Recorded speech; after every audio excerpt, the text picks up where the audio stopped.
So we are going to jump right into part 2 of today.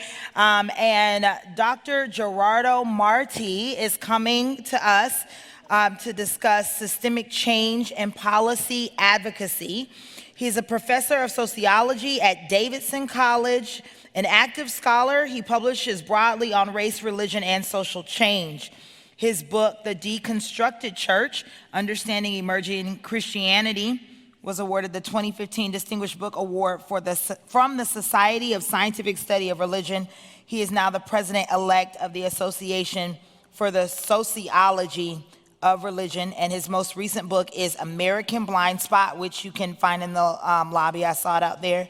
American Blind Spot, Race, Class, Religion, and the Trump Presidency. So if you will join me in welcoming Dr. Marti to the stage.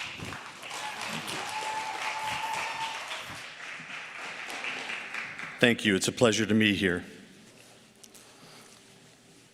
Sometimes I wonder why it is that so many people are so unconcerned about racial injustice.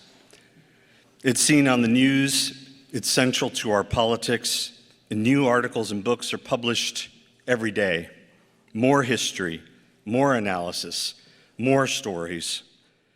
But I also know that most people are not taught about our legacies of oppression. Scratch the surface on American history, and you'll find so much inequality, suppression, and violence. And yet, studies show that when we look at our textbooks, the curriculum that's intended to teach us all our history, that it romanticizes our relationship to indigenous people, it largely ignores slavery, passes over the causes and consequences of our annexation of Mexico. It erases the evidence of Asian exclusions, and it obscures the relevance of our history in relation to people of color. This past September, the Harvard Gazette published an insightful story detailing the work of historian David Yacovone. He had access to a collection of over 3,000 textbooks on American history. And in reviewing them, he came to a single devastating conclusion. He said, when I realized from his book, and he's referring to a textbook written by Daniel Webster, and from the subsequent ones, was how they defined American as white and only white. Anything that was less than an Anglo-Saxon was not a true American. The further along I got in this process, the more intensely this sentiment came out. I realized that I was looking at, there's no other word for it, white supremacy. And then he goes on.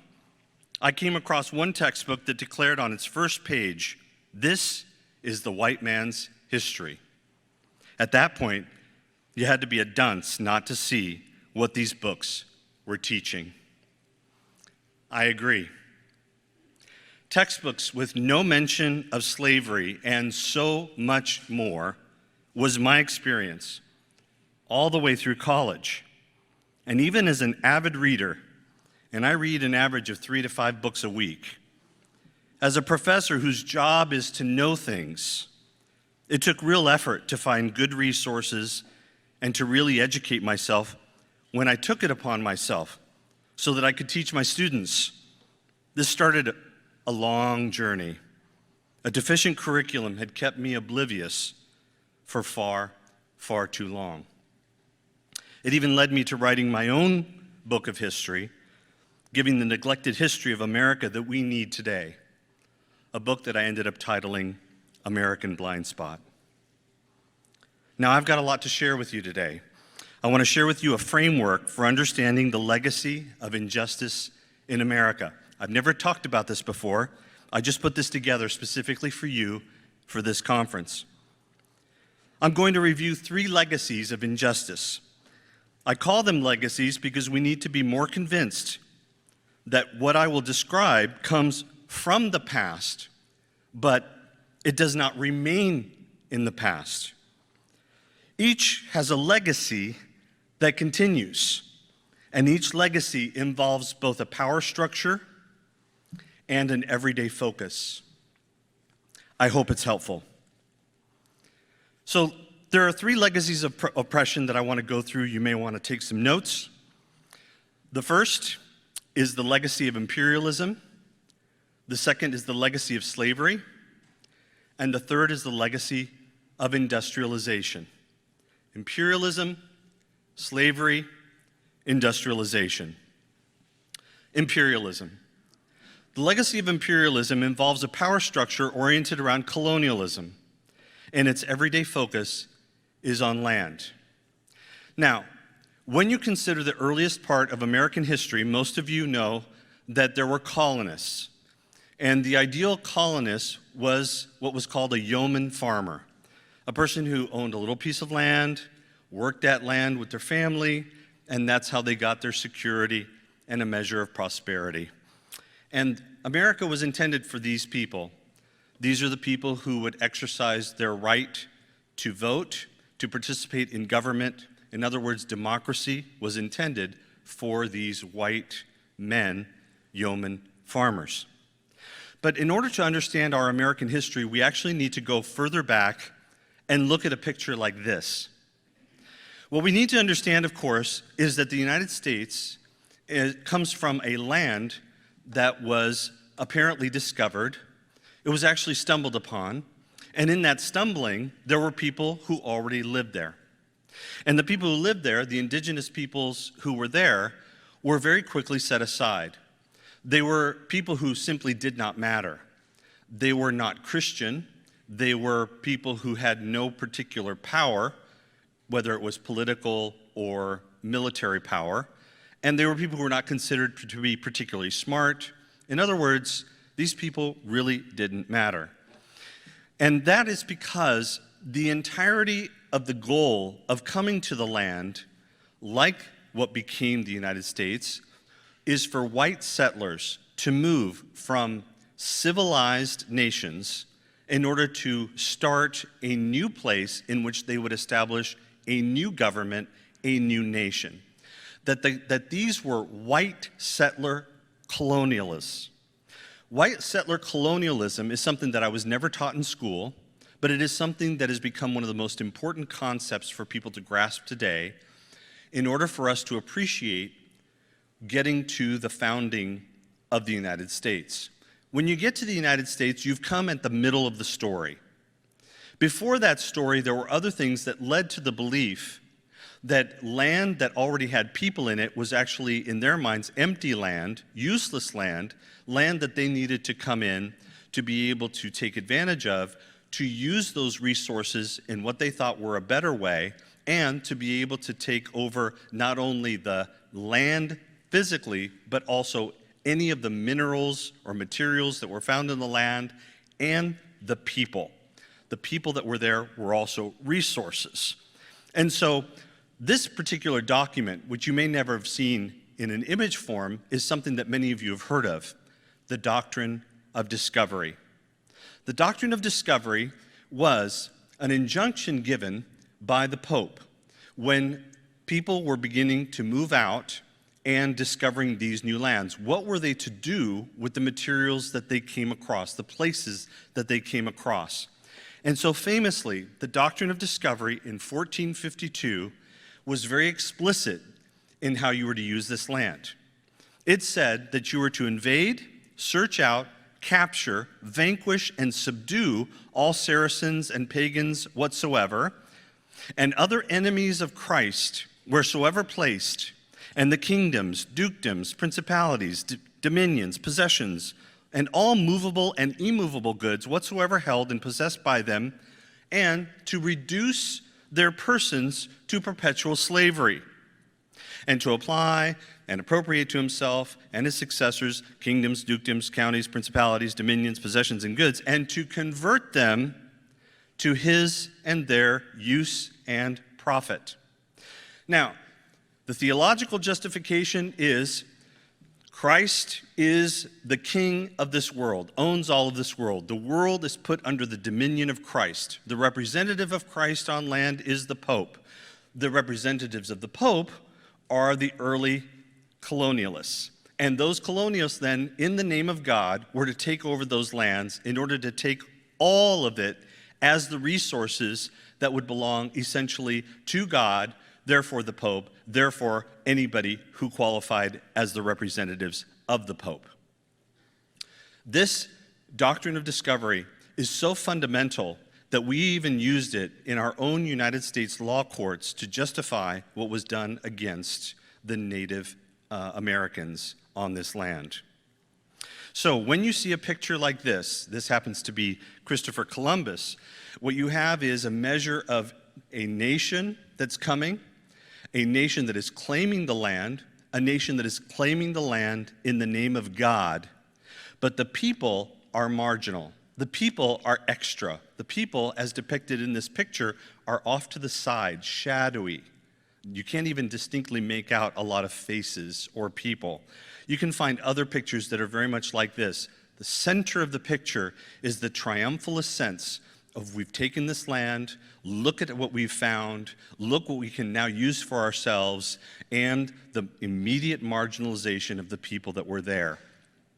It was always about the discoverer doing things in the name of God. And as you know, many of our textbooks romanticize and put this out as a very good thing. Well, even the early settlers, even the church at this time knew that maybe something wasn't quite right. Is it ethical to go into this land and to claim all of it as your own?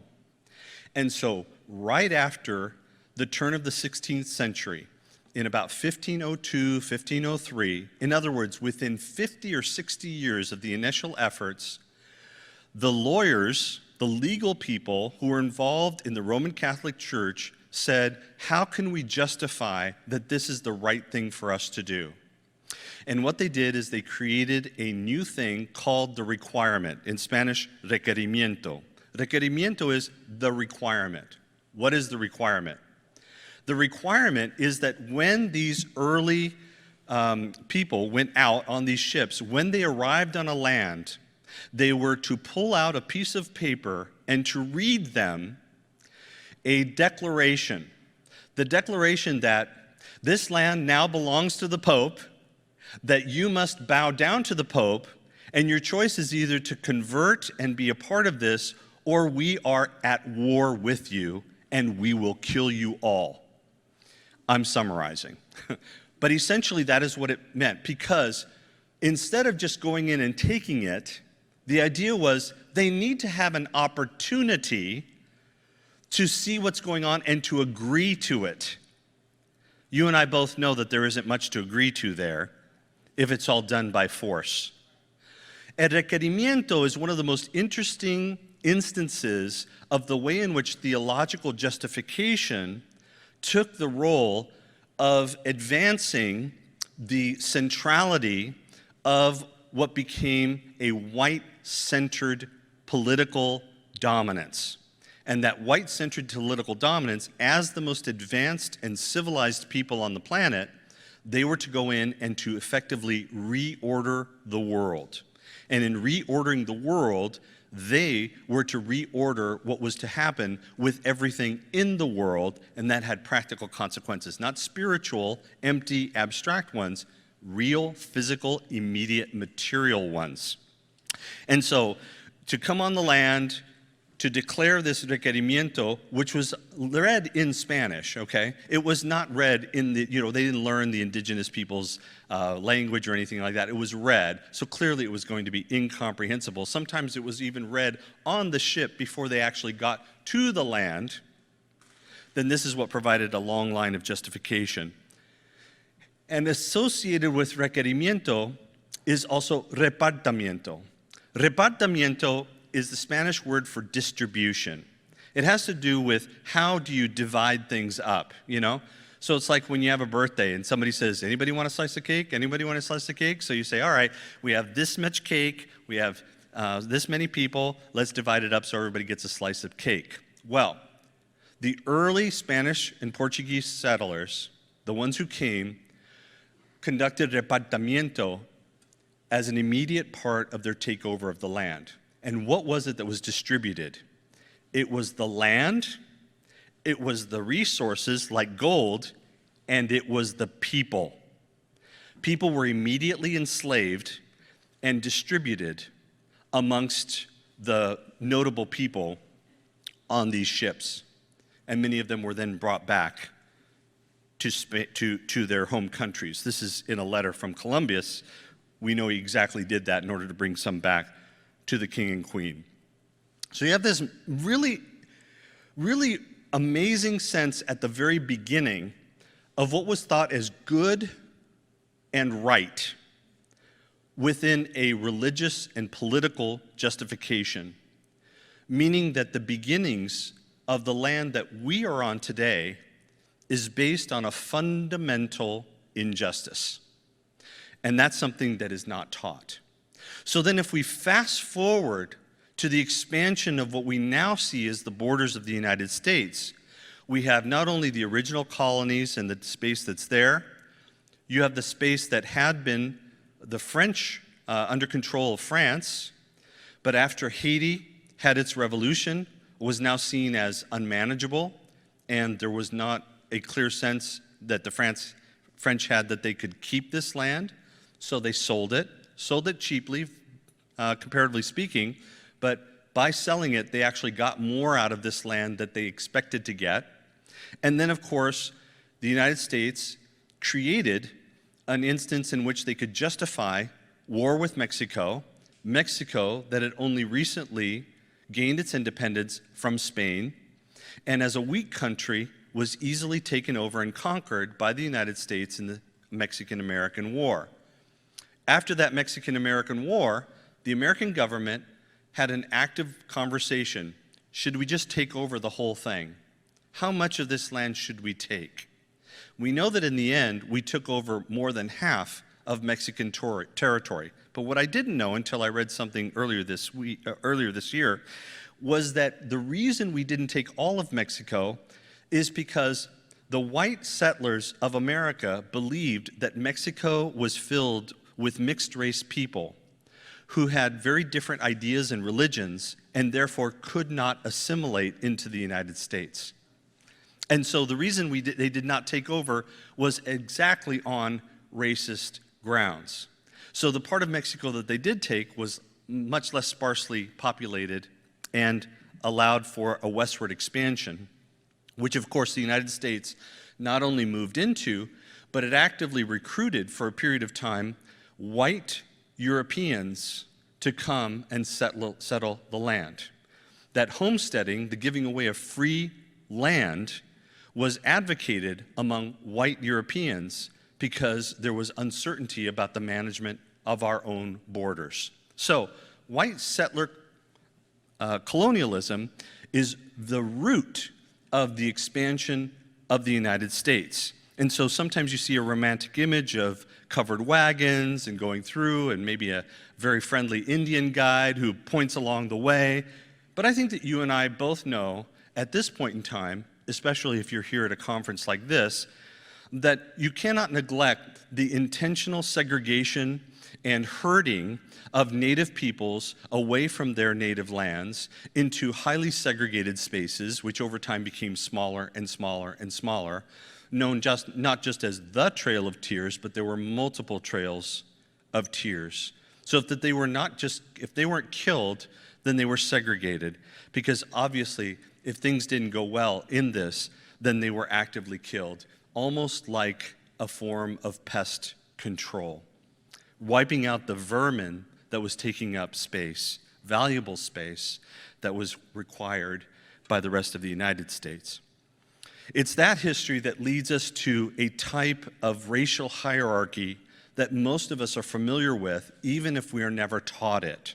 And that is that at the center is the disciplined, ambitious, entrepreneurial, smart, maybe even wily, white man who is responsible for the expansion and establishment of what became the United States. The indigenous peoples are then romanticized, even though the reality of their lives doesn't look nearly as pretty as may be manifest on paintings and movies and other instances. And then you have the Aborigines, the Northeast in particular, think of Alaska and all those northern territories, the First Peoples, as they call them in Canada, those were thought of as very separate people.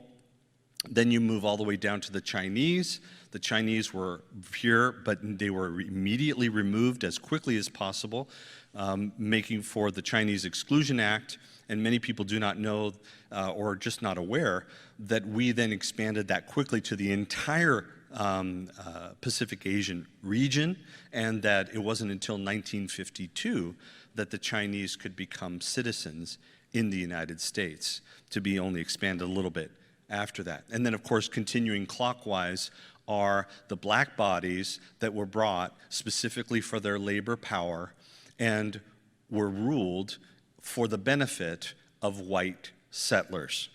And that leads us to the second legacy, the legacy of slavery. Most of us are more aware of the legacy of slavery in some way because we have more materials that are out there, and there's been diligent work by a number of people to provide this history. In terms of the legacy of slavery, I want to emphasize the power structure of the plantocracy. We have to recognize that the plantocracy involves people who had political and economic power. It was something that was baked into the Constitution, where there was representation given, therefore the expansion of political power, on the backs of people who had no voice, no vote, and no participation, not even allowed to be participating in that government. So the plantocracy involved a tremendous amount of political and economic power, and that plantocracy remained well after the end of the institution of slavery. In fact, a very recent book of history published last year called the United States effectively a Southern nation. So the plantocracy becomes important for understanding the institution of slavery and why the Civil War was fought. And what is the everyday focus? The everyday focus is on labor. So here's an idyllic picture of a field. You have enslaved persons who are out there doing the work, but you also have the family. You have an overseer, and the person being depicted there, you may recognize, is George Washington. Most of you may know George Washington owned slaves, and maybe every now and then it gets mentioned. When I was growing up, it wasn't. The only thing I knew about George Washington is that he had wooden teeth, which he didn't, and that he didn't lie about the cherry tree, which apparently it doesn't happen either. What we come to know now is that not only did he not have wooden teeth, but actually George Washington used false teeth from teeth that were pulled out from enslaved persons. His teeth actually came from the body of a slave. So this particular image you may have seen as it went viral, and this is from a very famous painting. This painting is of the signing of the Declaration of Independence, 1818, an oil painting by John Trumbull. But this particular image became viral when Arlen Parsa put red dots on all of the men who had owned slaves. And he wrote, next time someone puts them on a pedestal and says we can't question their judgment on guns or whatever, show them this image. What he shows so compellingly here is that 34 of the 47 founding fathers were slaveholders, which is deeply ironic if you know anything about the statement of the Declaration of Independence. The statements of liberty that are here, and that I'll show you a little bit later, in the secession statements made by the Confederate States, always believed that the benefits and the blessings of liberty and prosperity were for white men. And therefore, everything else was a tool, a resource to be used for their benefit. A direct connection to the implicit ideas of the doctrine of discovery. So the pictures that we get are cotton. This is a postcard related to the cotton gin, and you have the owner and the merchant, and this is really where the economy of the United States was built on. The majority of the economy of the United States based itself on cotton. It's amazing when you read about the history of cotton. You might think it's dull. It's actually not. You learn a lot about the globalization of cotton. You learn a lot about how the way in which these economic connections of trade were made, and how the United States entered competitively in that. and how the fight of slavery and the institution of slavery centered on maintaining this kind of economic prominence. But no matter where you see this, there's always an acknowledgement that the labor is really being done by enslaved persons. And so the economy being based on slavery is so central that the Confederate States even put it on their money. The first time I saw this myself was at the Museum of African American History and Culture. If you've never been there, it's marvelous. Learn so much in just a few hours. But they have a big display of Confederate money. Confederate money shows happy slaves being productive. Often it'll have like basket of fruit, but usually bales of cotton to show that prosperity. The other thing that I was noticing as I was preparing this slide is that there's a woman often featured on this currency, a woman that symbolizes liberty, prosperity, or a general symbol of Columbia, which is another word for the United States. So the centrality of the institution of slavery to the economy cannot be ignored. And of course, we know that the enslaved persons were also enjoined into Christianity. Christianity initially created a panic because the idea was, can you have Christians who are your slaves? Can you enslave your Christian brother or sister?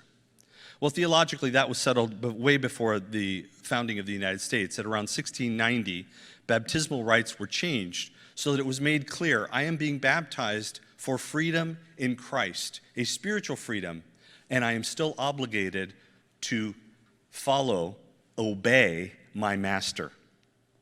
And so theologically, we'd already passed through that. You can own slaves. But when we look at the institution of slavery Christianity as it was practiced during the time when slavery was institutionalized, we cannot ignore that whiteness remains at the center of it. Whiteness in terms of a method of control, whiteness in terms of insisting on a form of civility, whiteness in the sense that if they were Christian, they were more easily tamed. And so Christianity became a center point of how you issue control over people that you couldn't supervise 24/7. Now, later, when it comes into the Confederacy and then the decline of the Confederacy,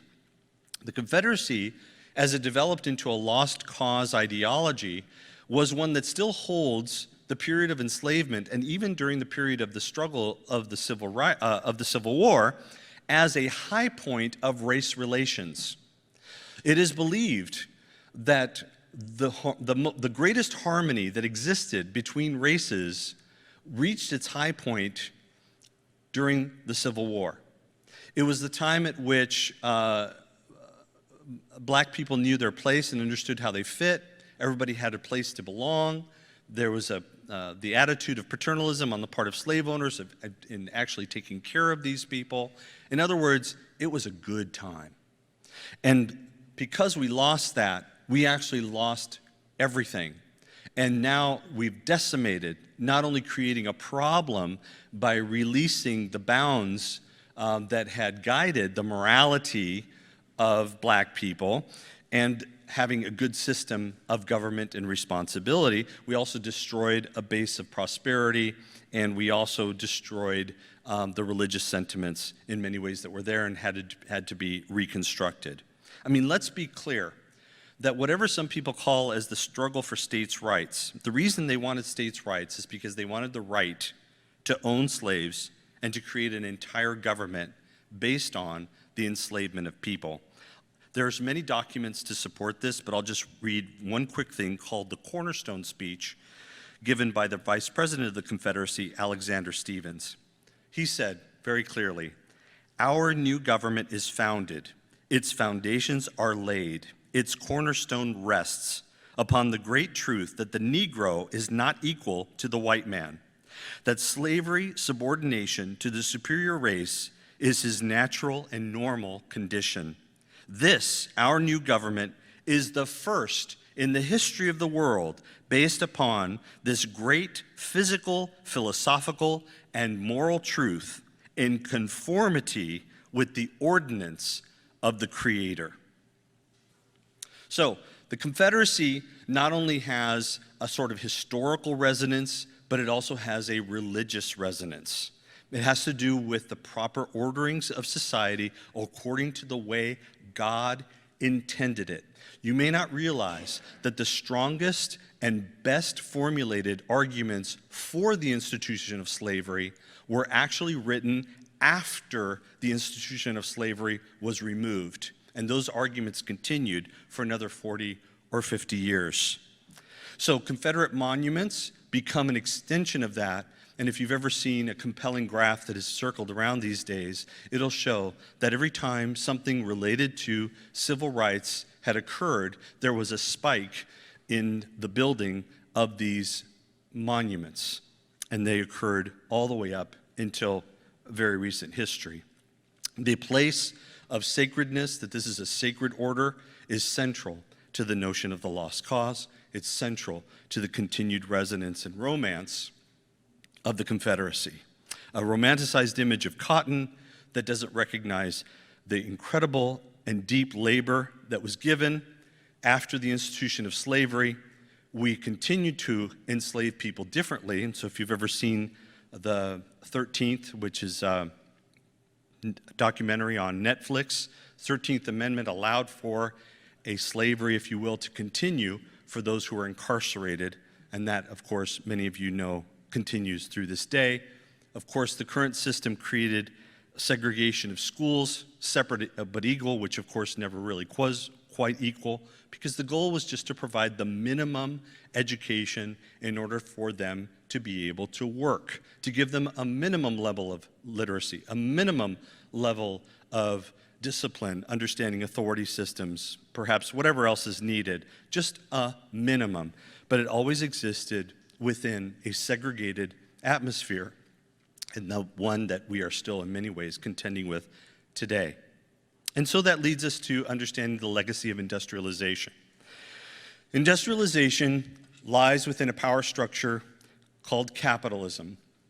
I have a lot to say about capitalism, but I won't have a lot of time to say it today.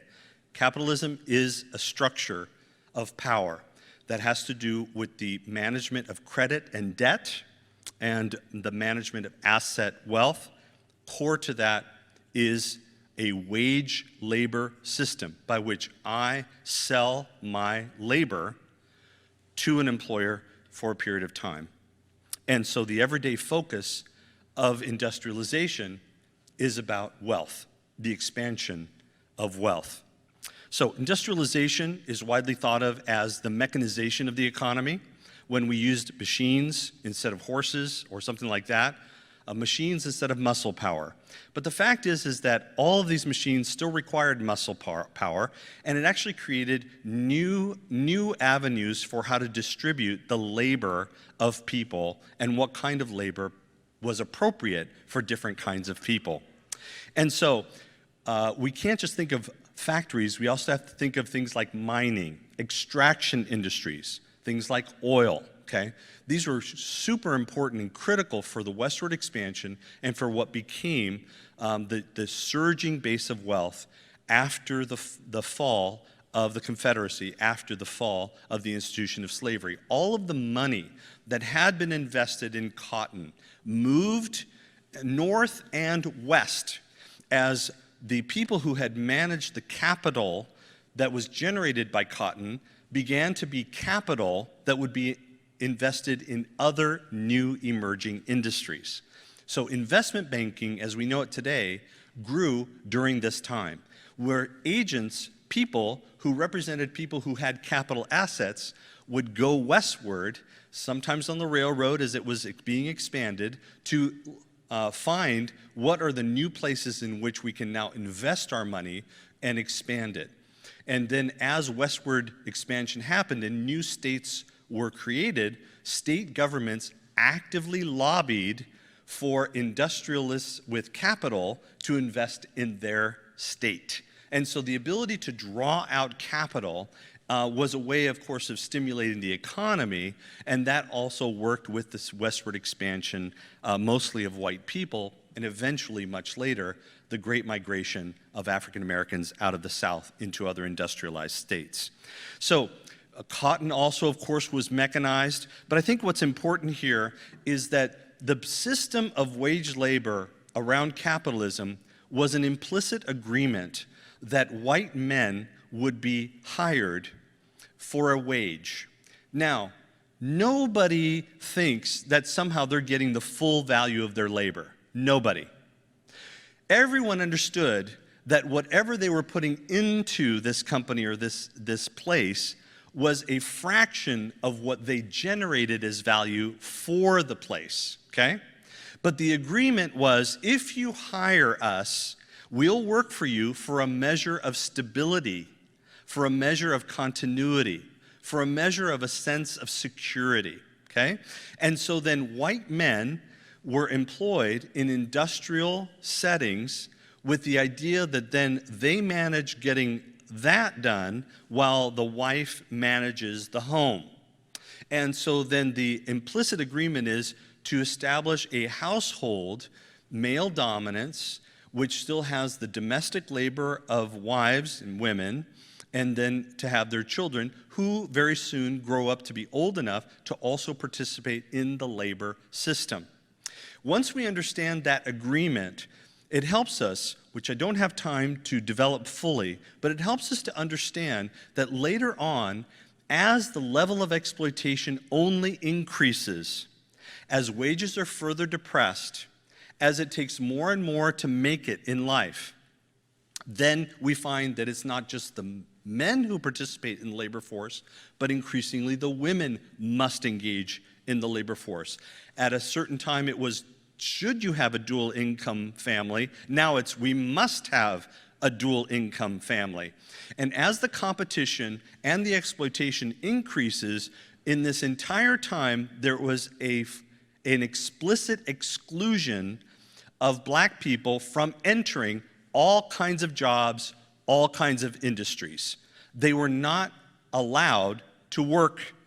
And so what you have is a racially segregated, industrialized system in which only reluctantly, only at times, and only when labor was needed, and always at the cheapest cost possible, would black people begin to enter into these jobs, which of course created dual systems of occupations and economies. So exploitation is a word that you know, because exploitation is a very simple calculation. The amount of value you generate versus the amount of wages you earn. That's what exploitation is. But there's another word that you should be aware of, and that is expropriation. Expropriation is when you take the labor and you don't even pretend to compensate for what it's worth. In the system of white labor, there was always an acknowledgement and working with exploitation. But when it comes to black labor, as well as other kinds of labor, when we think of Mexican, indigenous, multi-generational Mexican families, when we think of the Chinese at the time, and then later on, what we're dealing with there is really expropriated labor. And so, yes, did exploitation exist among white people?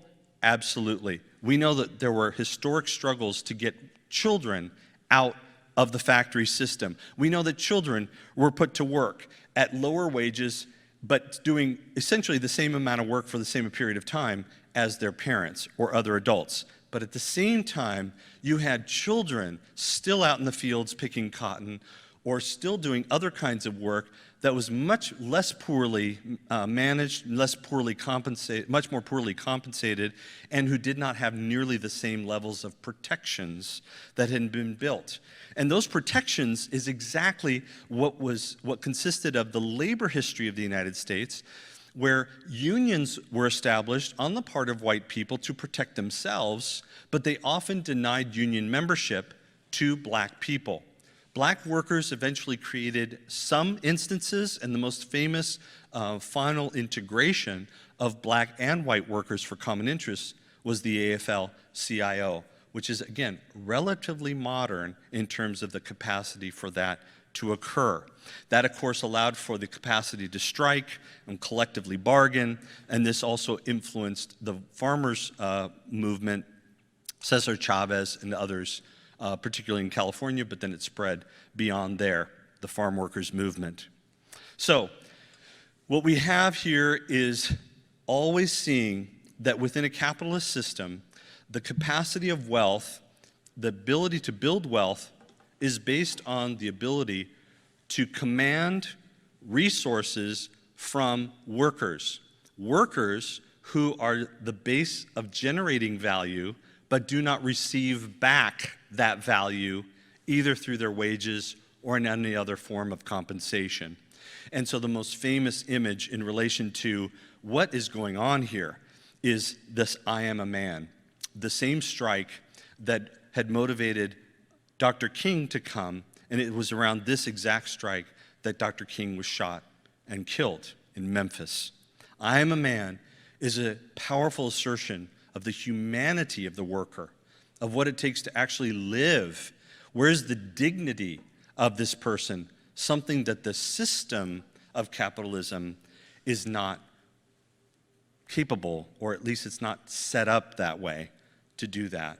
And so, why does this matter in relation to religion? Well, that's because we assert today that capitalism is God's intended economic system, that capitalism is godly.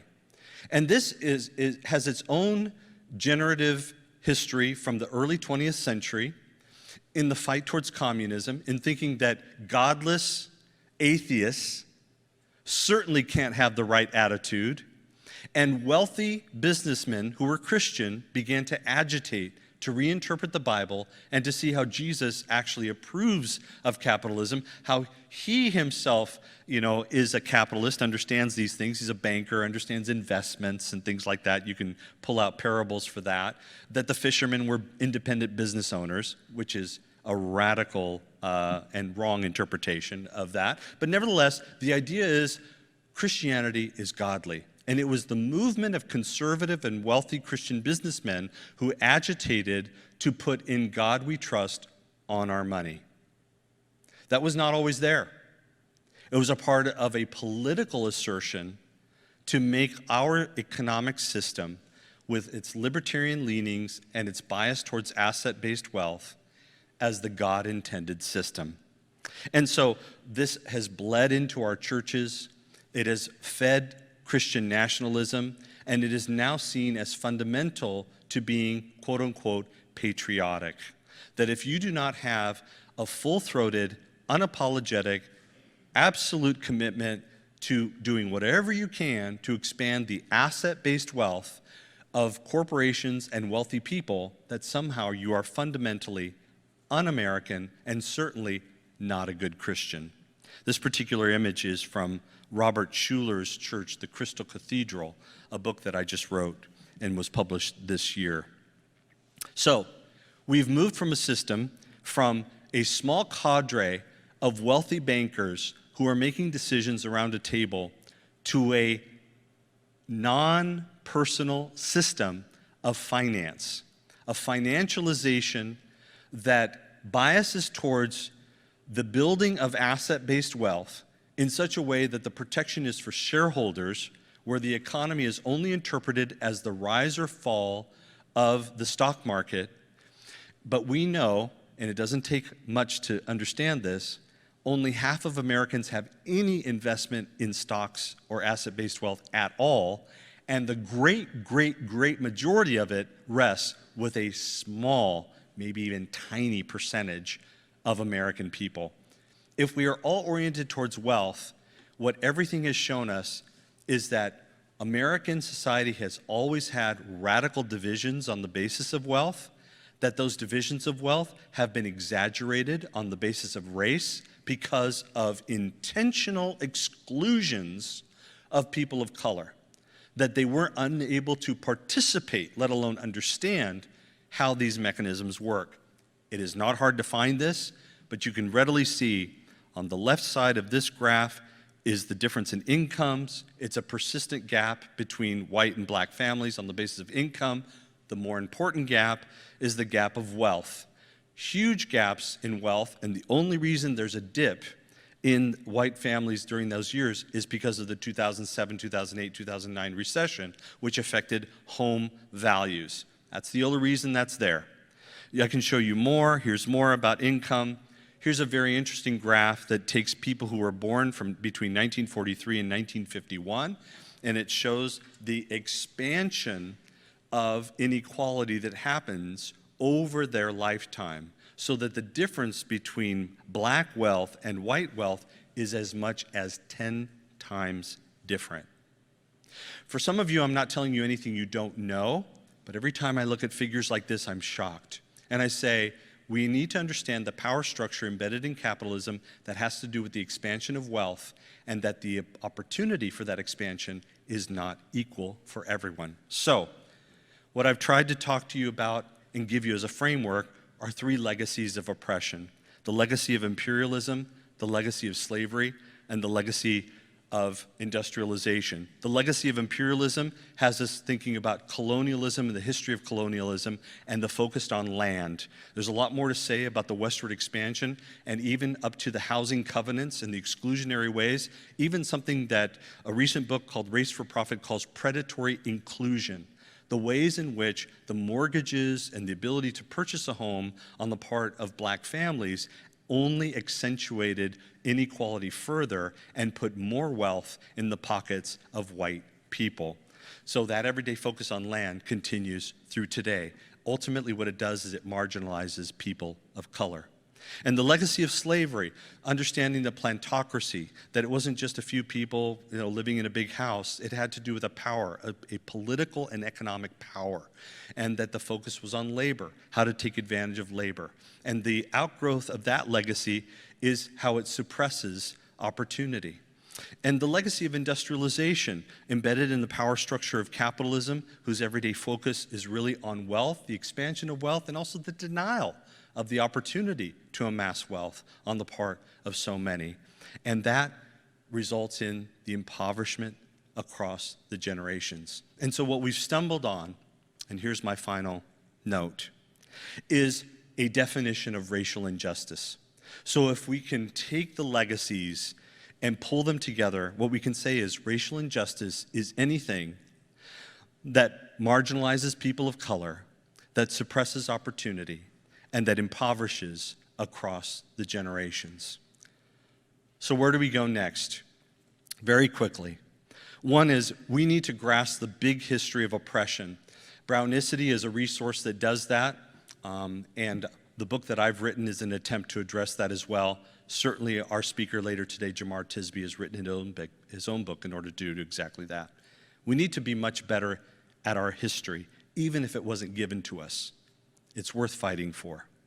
We also need to avoid surface discussions and refuse to simplify our past.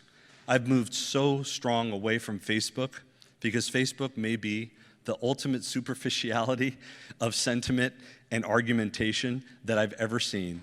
There's simply nothing of substance there. It's so hard to find. And you're pulled into these discussions. You're pulled into empty arguments. So I want to encourage you to avoid surface discussions, refuse to simplify our past. I also want to encourage you to recognize that religion is intertwined with these legacies of oppression. Understanding religion is part of how we can then, for many of us, look at our own places of worship and to see how these legacies may be embedded even without intention and especially without awareness. And finally, we need to recognize that systemic change is hard because injustice is fundamental, which means that aggressive policies may indeed be necessary. Thank you.